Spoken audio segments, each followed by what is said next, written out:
nous vous retrouvons une fois de plus sur Sika Télévision, sur votre rubrique l'entretien du jour. Ce sera pour parler santé, mais cette fois-ci, nous prenons l'envol pour l'île Maurice où nous rencontrons Rochane Douari. Voilà, c'est un plaisir, Rochane. Le plaisir partagé. En tout cas, merci Claire. Donc, quel plaisir de penser à l'île Maurice. Bon, merci, c'est partagé également. Alors, vous êtes point focal de la lutte anti-tabac au ministère de la Santé et de la Qualité de vie de l'île Maurice. Où est-ce que vous en êtes?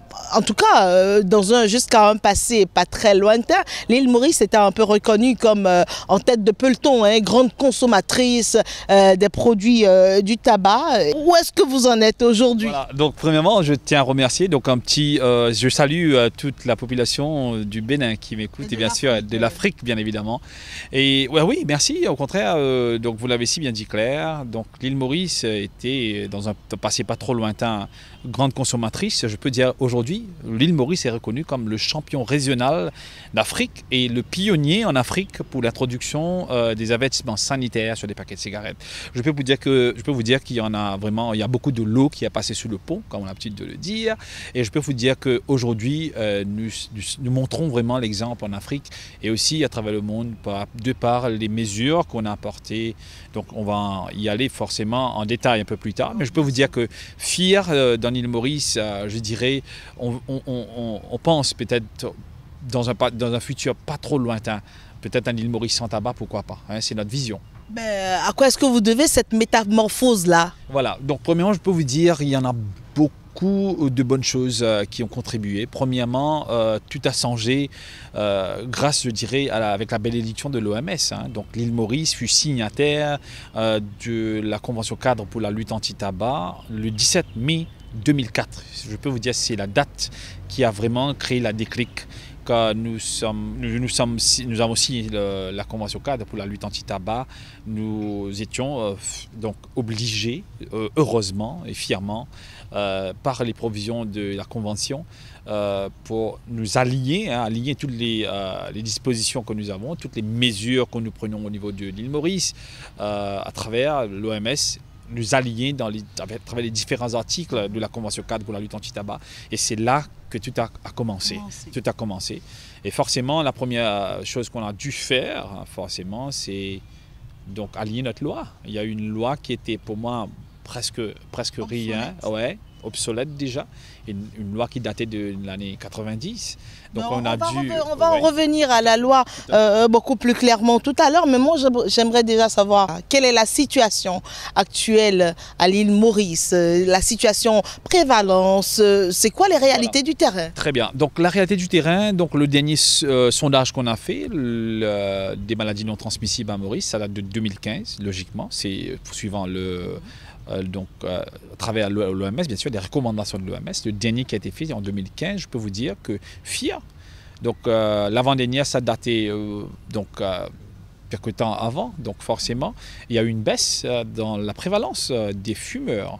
Donc nous sommes à peu près dans les 38% aujourd'hui. Apparemment, c'était... oui. Avant, c'était à combien alors? Donc c'était au début, c'était dans les 43 ou 44. Ça a baissé, je dirais, drastiquement. Et je peux vous dire qu'en termes de... donc les hommes qui fument dans les 38% et les femmes forcément dans les 8 à 10%. Mais il y a eu une baisse, on est fiers de le dire. Et ça, qu'est-ce qui a contribué? Il y a beaucoup de choses qui ont contribué à ça. Mais je peux vous dire une chose aussi, Claire, c'est que le nombre d'importations des bâtons de cigarettes aussi a diminué.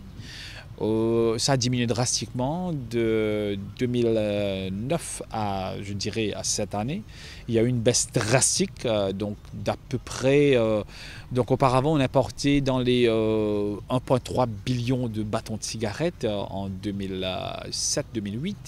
Mais je peux vous dire que l'année dernière, le chiffre a diminué dans les 989 000 donc, des bâtons de cigarettes, donc millions de bâtons de cigarettes, mais ça a diminué. Mais je peux vous dire que l'importation est là, mais il y a beaucoup de cigarettes qui sont importées pour être réexportées après. Mais ça ne veut pas dire que si on importe autant de cigarettes, tout est consommé par les Mauriciens à l'île Maurice. Mais non, on a aussi des cigarettes qui sont rentrées, importation, pour le réexporter. Wow. Et ça, je peux vous dire, donc ça aussi a contribué. Mais la plus grande chose qui a contribué aussi, ça a été prouvé par les études qui ont été faites au niveau de l'île Maurice. Donc merci pour l'Université de Waterloo et toute une équipe qui a travaillé sur le ITC, donc le International Tobacco Control Survey, ITC. On a fait 3 différents vagues, comme on dit, en 2009, 2010, 2012. Donc lorsque nous avons eu, nous sommes le premier pays en Afrique qui a introduit les avertissements sanitaires sur les paquets de cigarettes. Donc ça, c'était en 2009. Et je peux vous dire que ça a créé la déclic. Et fier de le dire que l'île Maurice a exporté notre expertise au niveau international. Il y a plusieurs pays qui ont profité, nous avons collaboré avec plusieurs pays. C'est pour être en ligne, encore une fois, avec la Convention cadre pour la lutte anti-tabac, qui demande la coopération internationale entre les différents pays qui ont signé la Convention cadre. Et l'île Maurice a fièrement partagé les avertissements sanitaires avec plusieurs pays, les Seychelles, le Tchad récemment, donc le Salvador, donc les Émirats arabes unis, donc plusieurs autres pays que je n'ai pas forcément, l'Équateur, que je n'ai pas tout ça en tête, mais plusieurs pays ont profité de l'expérience mauricienne en termes d'avertissement sanitaire, et nous voyons fièrement les avertissements dans pas mal de pays à travers le monde.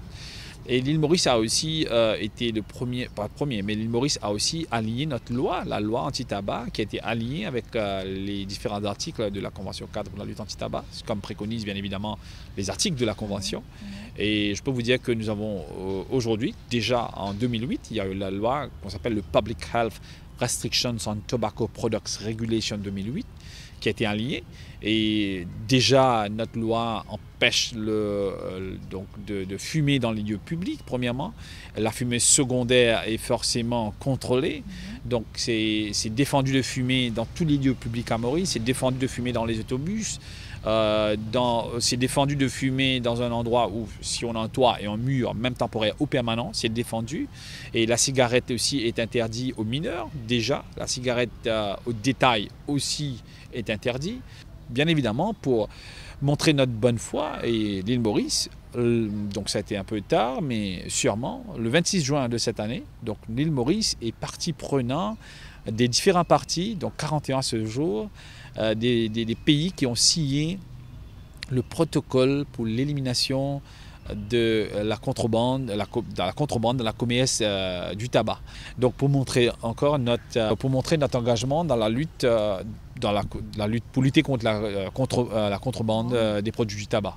Donc déjà, nous alignerons forcément très prochainement notre loi après donc la convention, donc cette grande conférence qui se tiendra en Suisse cette année, donc qui est sous l'égide de l'OMS. Donc forcément, il y aura encore notre pas de franchi. Alors voilà. Super, c'est de belles choses. Et la lutte anti-tabac est en pleine effervescence à l'île Maurice, on pourrait le dire comme ça. Mais vous avez renforcé votre législation depuis 2009. Et depuis, qu'est-ce qui s'est passé? Quel est l'impact? Parce que bon, moi j'aime bien toucher du doigt la réalité. C'est quoi l'impact concret que vous avez pu réaliser sur le terrain en matière de lutte? Déjà, je peux vous dire que la loi est appliquée dans son ensemble. Et la loi est très appliquée. Et bon, il y a des personnes qui récidivent, mais il y a des personnes qui collaborent. Franchement, vous dire beaucoup.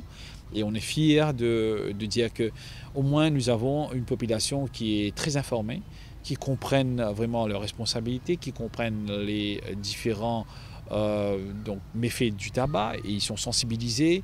Mais quand même, je comprends quand on est un accro du tabac, c'est pas facile, c'est difficile. Mais je peux vous dire encore une fois, une des stratégies que l'île Maurice a adoptées, le ministère de la Santé, c'est les cliniques de sevrage. Donc nous avons le sevrage, peut-être si je ne me trompe pas, nous sommes un des pays rares en Afrique. Le sevrage à Maurice est gratuit. Il y en a 7 cliniques qui tombent sous le ministère de la Santé, dans les 5 hôpitaux régionaux à Maurice, et il y en a 200 encore. Donc on couvre toute l'île Maurice. Les fumeurs sont encouragés, ils viennent là-bas, ils sont soumis à un conseil psychothérapie. Donc ils sont conseillés donc, sur les méfaits du tabac, pourquoi il faut arrêter. Après, ils rentrent carrément sur les médicaments, hein, le pharmacothérapie comme on dit.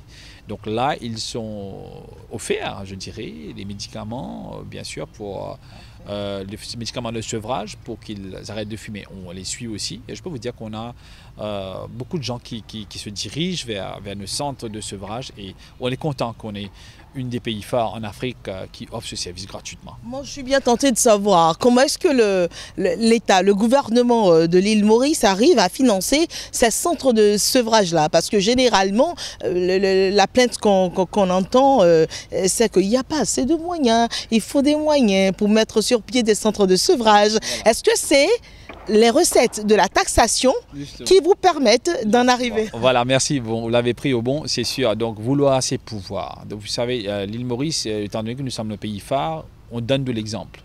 Et je peux vous dire que la taxe sur les cigarettes, donc, je peux vous dire, donc l'année dernière, c'était à peu près dans les 5 milliards de roupies mauriciens, donc je ne vais pas convertir en devise en francs CFA, mais je peux vous dire qu'il y a eu des milliards de roupies qui ont été reçus dans la caisse du gouvernement, le ministère des Finances, et ce fonds-là a été reversé dans le budget du ministère de la Santé, en plus, entre autres, ils ont redéployé cet argent-là dans le budget du ministère de la Santé et déjà sous le programme de la maladie non transmissible dont le tabac est partie prenante. Donc cette somme-là est redéployée dans le budget du ministère et bien sûr tout ça, donc le clinique de sevrage, ça tombe sous ce budget-là et on le fait fièrement et certainement on va l'agrandir encore. Donc techniquement, il n'y a pas eu un problème d'investissement par rapport à ces cliniques-là. Ça, on observe, c'est un peu une exception. Hein. On observe un niveau d'engagement politique assez élevé. On observe un taux, ou plutôt un niveau de réussite de la sensibilisation quand même assez élevé, que les populations comprennent et que les populations adhèrent. C'est vraiment pas fréquent quelque part. Hein. Oui, je peux vous dire, Claire, fièrement, je peux vous dire que nous avons un Premier ministre qui est très averti. Jeune Premier ministre, Nora Pravin Kumar Jagnot, et qui est notre Premier ministre qui est averti, qui est à cheval par rapport à la maladie non transmissible et surtout la consommation du tabac, surtout parmi les jeunes, entre autres. Donc je peux vous dire qu'à l'île Maurice, nous avons une politique très très bien définie et nous avons la politique du gouvernement qui est très positif, qui est très réceptif par rapport aux différents items, aux différents combats qu'on mène dans la lutte anti-tabac, hein, donc en général. Mais je peux vous dire que nous avons un ministre de la Santé, Honorable Benoît Usnour, qui est médecin de profession et qui est un ministre qui comprenne bien évidemment le gros problème qui nous guettait auparavant. Et déjà, nous avons un ministre qui est très positif, qui est très réceptif, qui partage bien sûr la politique du gouvernement, logiquement, et bien sûr, qui est très soutenu par les techniciens du ministère de la Santé et de la Qualité de la Vie. Et je peux vous dire que nous avons un Premier ministre et un ministre qui cadre carrément et qui est très motivé à faire avancer les choses dans la lutte anti-tabac. Et moi, je peux vous dire qu'avec eux, on peut bouger des montagnes, ça je peux vous dire. Je peux vous dire que l'île Maurice sera le pays phare, encore une fois, en Afrique. Parfait, en tout cas je vous souhaite bon vent et merci d'avoir accepté de répondre à nos questions sur Sika Télévision. En tout cas Claire, ça fut un plaisir énorme. Au contraire, merci à Sika Télévision d'avoir pensé à l'île Maurice.